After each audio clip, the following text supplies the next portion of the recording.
Hey everybody, welcome back to another Diecast review. This is the 2007 Scott Riggs Stanley Dodge Charger. This is one of the Evernham cars. Obviously Casey Kane was at Evernham Racing and was my favorite driver, so I always had an affinity for these Evernham schemes, but this Stanley car, something beautiful, something beautiful. Anyway, let's go ahead and take a look here. So it's still in the box. We're going to go ahead and take a look at the box here.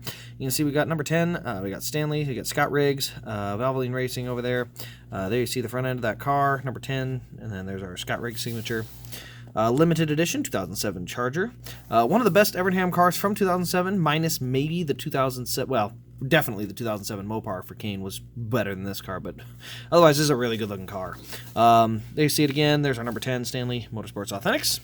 And yeah, that's our box. So let's go ahead and take a look inside and see what we got. So good old-fashioned foam box, which is always good.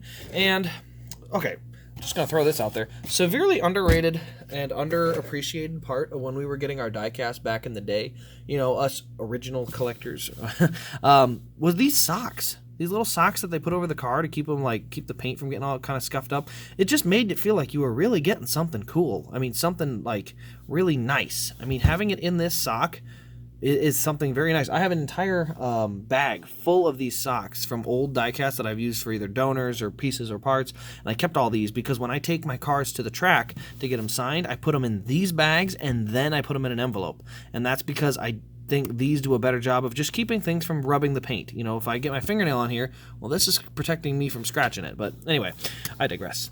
So let's pull that off of there, and let's take a look at this car. So this is a really good-looking race car. We've got the 2007 Dodge Charger nose. Let's get down on the same level as it. So we got the 2007 Dodge Charger nose, which was curved, but it also didn't sit very low. You can see it kind of sits a little high up off the ground. I get almost my whole finger underneath it. So that was one thing I wasn't a huge fan on the 2007 nose. I like this part of the nose here, and even the grill opening, but they just needed to push that front bumper down a little bit lower. Or make the chassis ride lower, I don't know, but just something to get that front end way down towards the ground.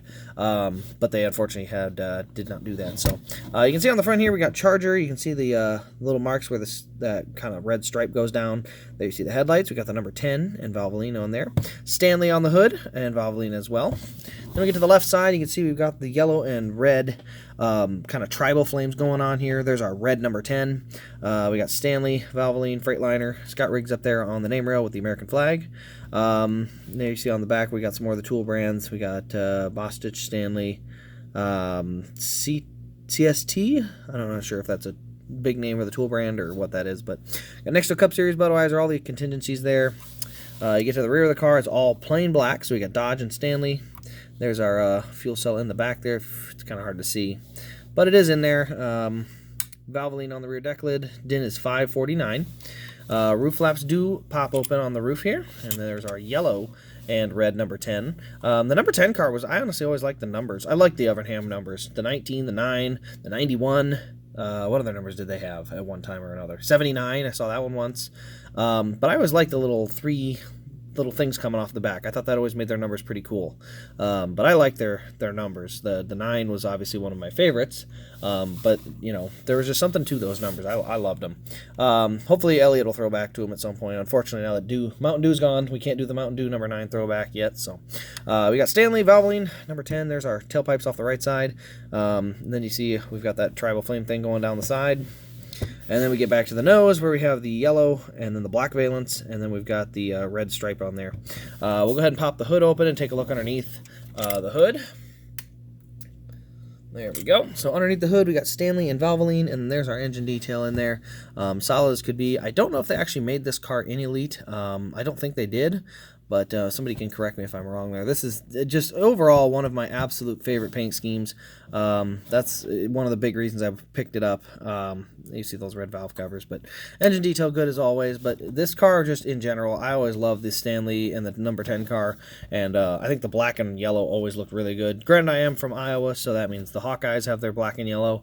So I've always had an affinity for that color combination, which black and yellow looks good. I mean, you know, it doesn't really matter what car it's on; it can look really pretty good. I mean, you know, all of Jimmy Johnson's cars were yellow on black for a while there, and you know, there's a number of cars that have done it. So the DeWalt car always looks good. The Dollar General cars were like that. So, but overall, this car is just one of those very underrated cars that, somebody, if you're at a flea market, might only think it's worth 15-20 bucks, and maybe it is, but it's a really sharp looking race car. So it kind of goes with my other. I have only about 3 or 4 plain paint schemes for random drivers. I have not William. I have AJ Allmendinger's Red Bull car and some other kind of random one-off paint schemes that aren't raced versions, because I tend to get mostly race versions. And this is actually one of them, because I just, the paint scheme looks that good. So other than that, that'll pretty much wrap up this review. Let me know your thoughts in the comments below, and let me know your favorite of the Evernham racing cars back when they were a race team. That'll wrap it up, though. Thanks for watching. Hope you have enjoyed. Do subscribe, turn on the notification bell, and hit the like button. I think that's all the YouTube algorithm junk that they always do. So thanks for watching. This has been Race Craze, and we'll see you in the next Diecast review.